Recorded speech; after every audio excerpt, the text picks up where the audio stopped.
Slow progress in rescuing illegal miners at Stilfontein.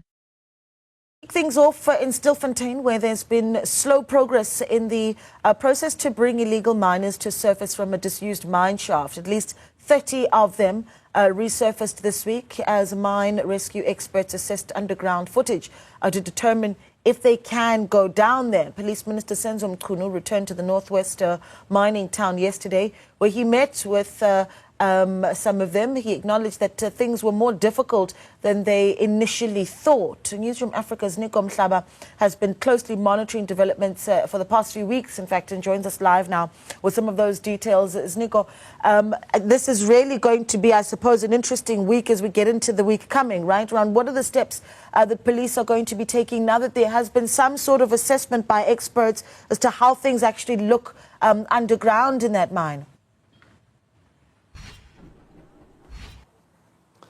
Well, Naledi, the past week we never saw anyone being retrieved from Shaft 11, where the experts are set to be retrieving those individuals who are still underground in the upcoming week, as the minister announced yesterday at the stakeholders meeting. Also, what was key from the meeting that was held yesterday between the minister, family members, and also stakeholders generally, whether it's unions, but also some organizations, human rights organizations, what was clear though, and the attitude of Minister Senzo Mchunu, if we were to compare it with his first visit when he came to Stilfontein about 2 weeks ago, there was a change, in demeanor, but also change in attitude, and also came with some positive feedback for all those who are interested in this particular matter. One of the key things was he came across as if government had really taken stock of how it has been conducting Operation Vala Umgodi in this particular region, which is Clipchamp, Orkney, but also Stilfontein.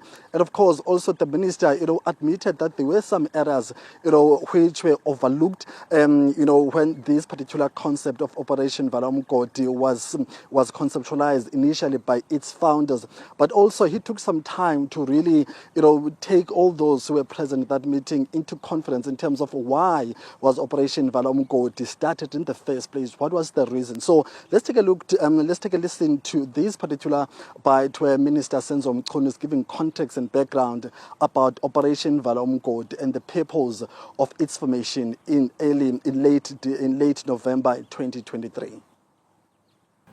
The government of the Republic of South Africa identified what government recognized as a problem.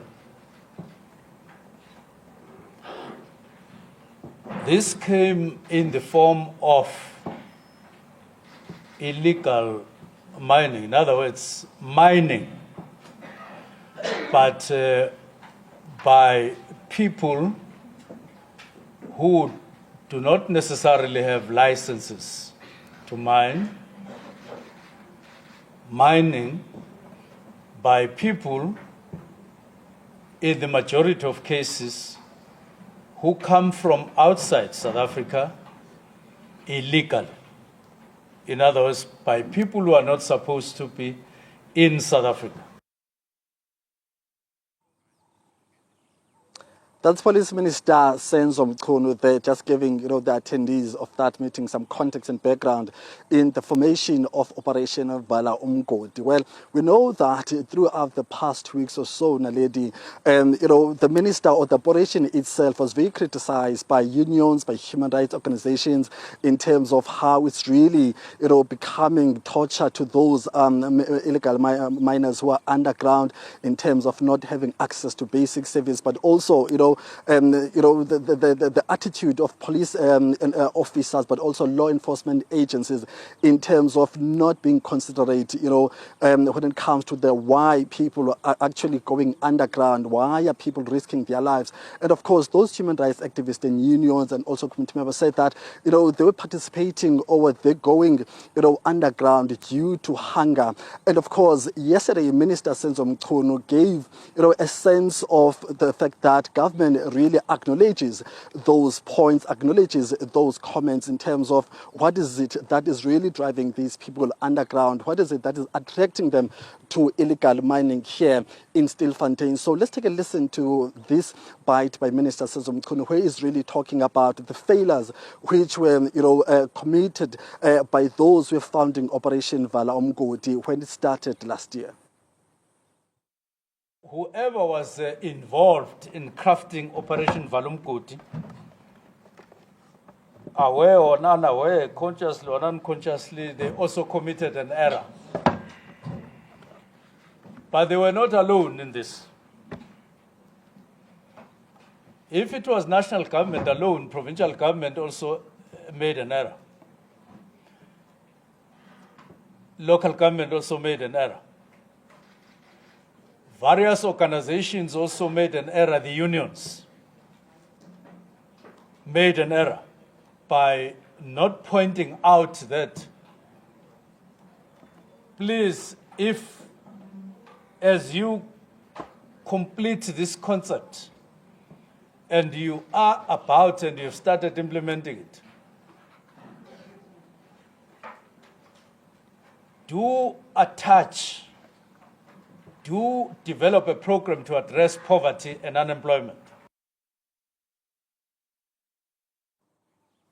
So those are some reflections which are seemingly made or have been made by government over the past 3 weeks, following Minister Mchunu's first visit here in Stilfontein. So in the next coming hours, this particular morning, Naledi will be then exploring the decisions government has taken, but also, engaging some reactions of committee members, towards those decisions which are announced by Minister Senzo Mchunu. Yeah, just before I let you go, Ziniko, of course, just as we wrap up the week, right, there's been a lot of contention around the view of the community of Stilfontein towards this operation from their own end, some of them saying that they would really want to see some aid going down to those miners, many of them even going down themselves. What's the sense at the moment, though, from the community, especially when we started to see this week, even a 14-year-old come to the surface. So some miners also involved in illegal mining in that community.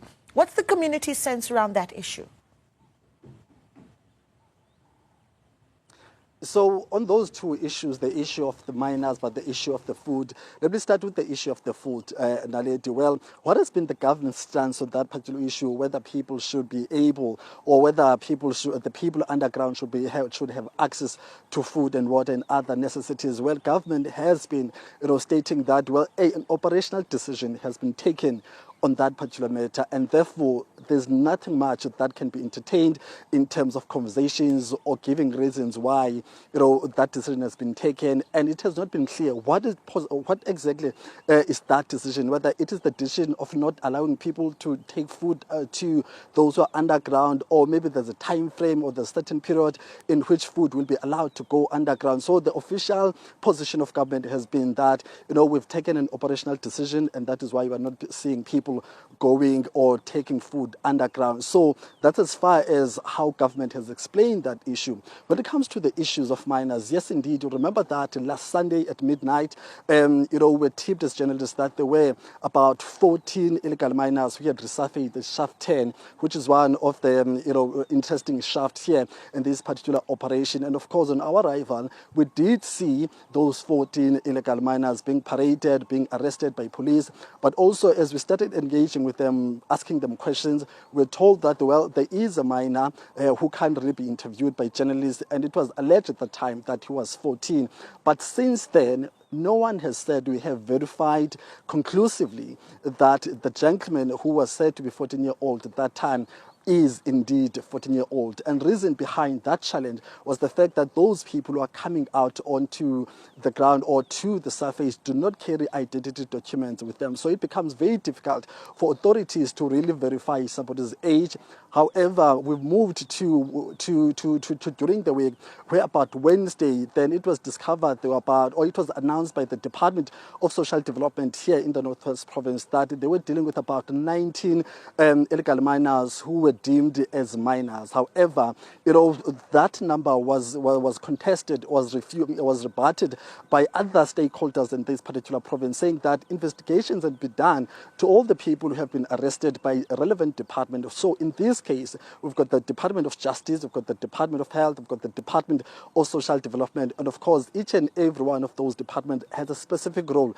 they play. And of course, according to the Department of Health, they said that as far as their investigations are concerned and their tests, they have identified only 14 people who are likely to be minors. So that's where we are now in terms of those two matters. Yeah.